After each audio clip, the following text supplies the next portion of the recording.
Voter কার্যক্রম সাময়িক কার্যক্রম বাড়াতে হবে। আমরা কিভাবে মানুষের পাশে থাকতে পারি, বিভিন্ন ধরনের সমালোচনা শুরু হয়েছে। আমাদেরকে এই দিক থেকে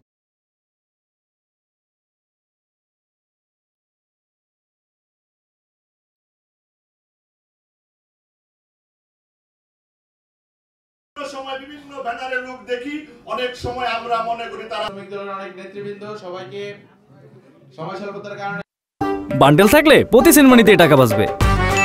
বিকাশ সেনমানি বান্ডেল কিনে জিতুন প্রতি লেনদেনে।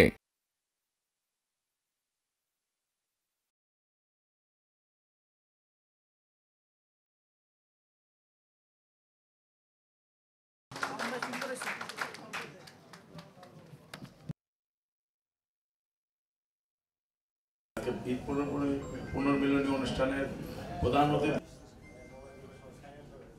যে সময়টা পবিত্র ঈদুল আজহার শুভেচ্ছা, ঈদ মুবারক। সংগ্রামী আহ্বায়ক, সংগ্রামী জননেতা বাংলাদেশের মাটিতে প্রতিষ্ঠিত করেছিলেন, মানুষের মন জয় করেছিলেন, বিএনপিকে মানুষের মনে স্থান দিয়েছিলেন।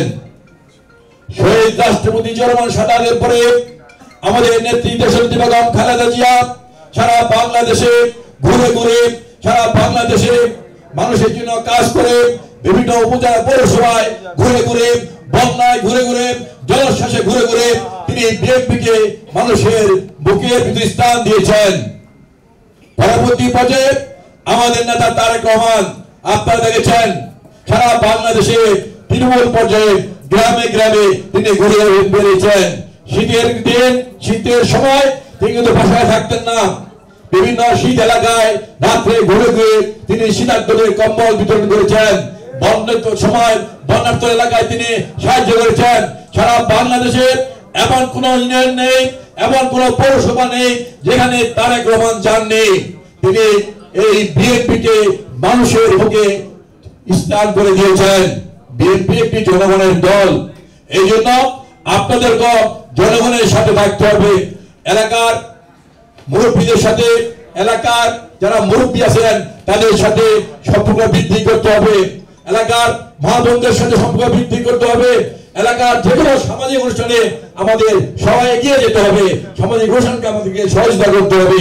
প্রিয় সাথী বন্ধুরা, তাহলে কিন্তু আমরা আগামী যে কোনো কাজে আমরা সফল হতে পারবো। আমাদের নেতা তারেক রহমান বলেছেন, জনগণই সকল ক্ষমতার উৎস। জনগণ যদি মুখ ফিরিয়ে ফেলে তাহলে কিন্তু আর কিছুই করার থাকবে না।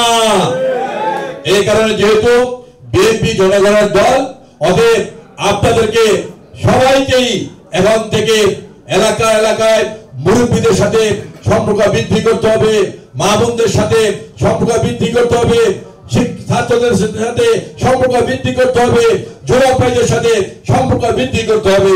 প্রিয় সাথী বন্ধুরা, আজকে শুধু একটি কথা বলতে চাই, আমি আমার বক্তব্য দীর্ঘায়িত করব না। আজকে এই সরকার তাদের ক্ষমতাকে দীর্ঘায়িত করার জন্য আজকে আন্তর্জাতিক একটি চক্রান্তের সাথে মিলে আজকে নতুন করে ষড়যন্ত্র করছে। এদেশে গণতন্ত্র হত্যার জন্য, এদেশের স্বাধীনতা সার্বভৌমত্ব হত্যার জন্য, এদেশের ইসলামী মূল্যবোধকে ধ্বংস করার জন্য আজকে নতুন করে আজকে পায়তারা করা হচ্ছে।